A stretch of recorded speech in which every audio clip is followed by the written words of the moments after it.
Welcome to this video. This is Mr. Eicher here.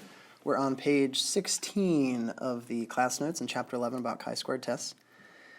This question says, in a study reported by the Annals of Emergency Medicine, researchers conducted a randomized double-blind clinical trial. Good language there, randomized double-blind clinical trial, to compare the effects of ibuprofen and whatever that word is, plus codeine, as a pain reliever for children recovering from arm fractures.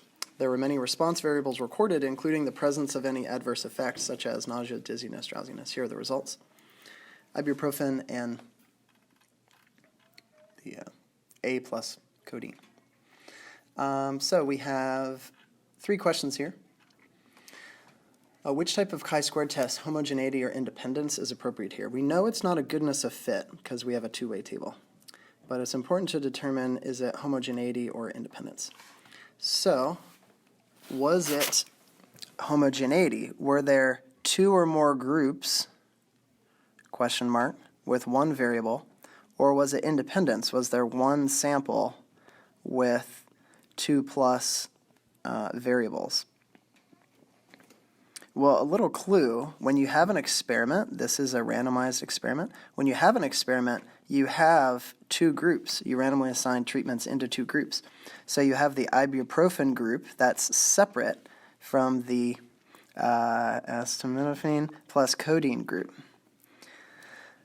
So really, we just have one categorical variable that we're measuring, adverse effects or no adverse effects.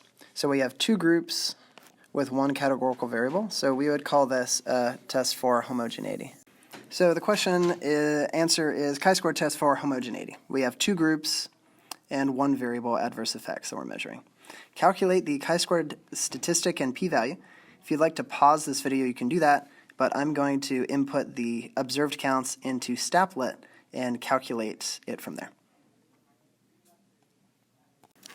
All right, you would do this in your matrix menu. You'd input the observed counts into matrix A, and that's 36, 86, and 57, 55, which I have here in Staplet. And I hit begin analysis. We have segmented bar graph. We can see that there is a difference between the two. We have this table, the observed counts, percentages provided. But the most important feature is this menu right here. We can do a chi-squared test for independence. Now, technically it should say homogeneity, but really it's the same test either way. So this is a misnomer. It should be homogeneity, but Staplet doesn't know that. The chi-squared that you should get is 11.15. And then to get the p-value with that chi-squared, we could do chi-squared. Now, obviously, you'd use your calculator, but just so you don't forget, we do chi-squared 11.15 as our lower bound, infinity, and then the degrees of freedom, we have the rows, there are two rows, minus 1, and then two columns, minus 1. So that, I think, would be 1 degree of freedom, df, lower bound, upper bound. And that should give us a p-value that's less than 0.001. Oh yeah, here we go, there's degrees of freedom right there. And then the expected counts, you can look in matrix B for the expected counts. Remember, don't round expected counts. Do not round expected counts to the nearest integer. They should have at least one decimal place since they're averages. And then Staplet's pretty nice. It gives you the contributions, which you can't really do on the calculator. But these contributions, if you add up all of these, that would equal your chi-squared. So that would be 11.15. So that was that question. Hopefully you did that. That's a review from last week. So that was answer B, 11.15 for the chi-squared statistic, and the p-value is something less than 0.001, degrees of freedom 1.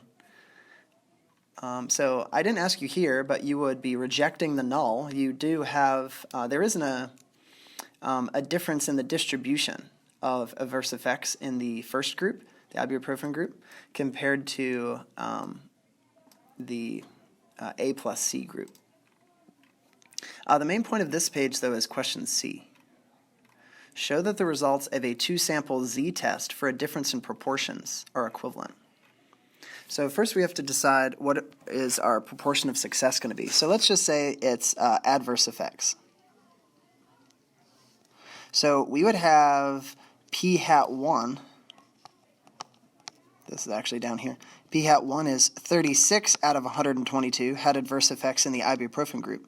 Maybe we'll call this P sub, P hat I. And then P hat AC, there were 57 out of 112 excuse me, in the other group. So to do a two-sample z-test for difference in proportions, we would need P hat C, combined proportion, and we'd have to use that mega formula,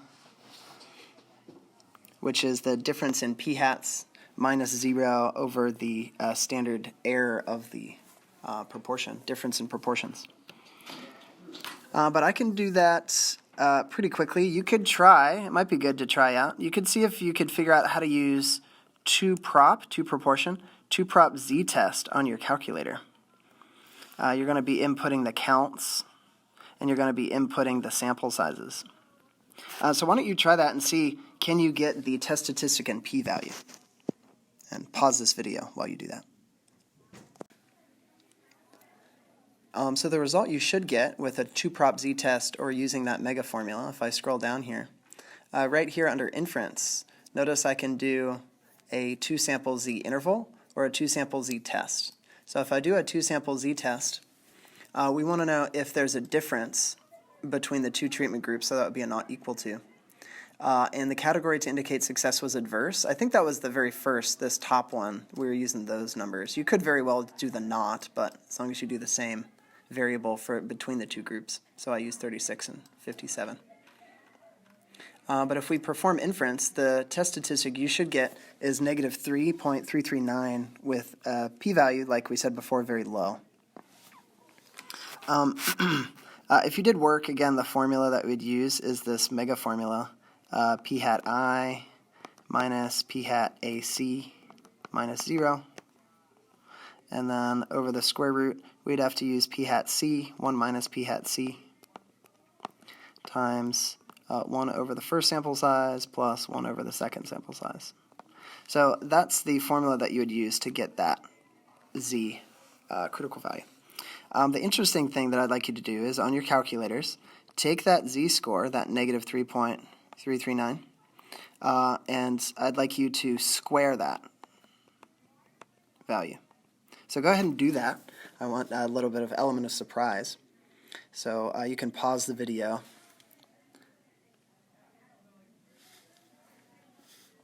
So what value did you get? Well, I don't know, I haven't done it yet.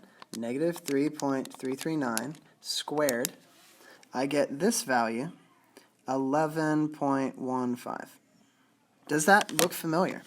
Well, I hope it does, because that's our chi-squared value.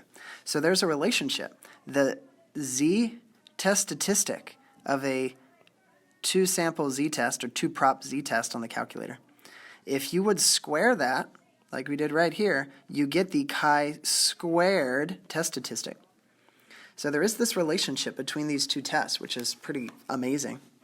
So let's look at this last part of the class notes. And let me summarize. When do you know? When can you use a chi-squared test? And when should you use a two-sample z-test, also known as a two-prop z-test on the calculator?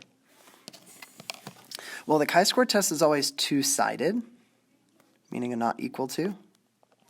That is, it only tests for a difference in two proportions, not if one's bigger or less. So if you want to test one proportion is larger than the other one, if it's a one-sided, like a less than or greater than, then you should use a two-prop z-test, two-proportion z-test, also known as two-sample z-test.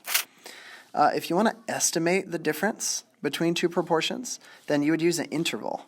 So you'd use a two-prop interval, two-prop z interval.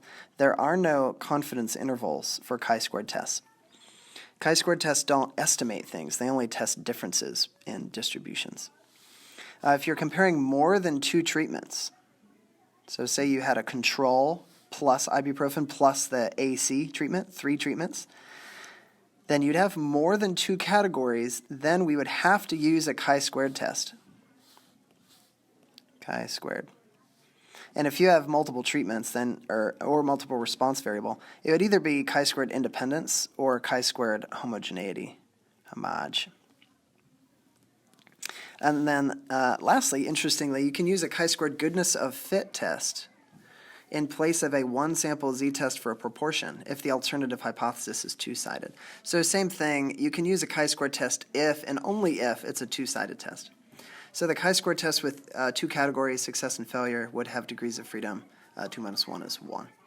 So there's this interesting relationship between chi-squared tests and two-prop z-tests. But you can't always use one or the other. That was it for this page as an example of what it might look like to do this if, yeah, well, anyway. Thank you for listening. Have a great day.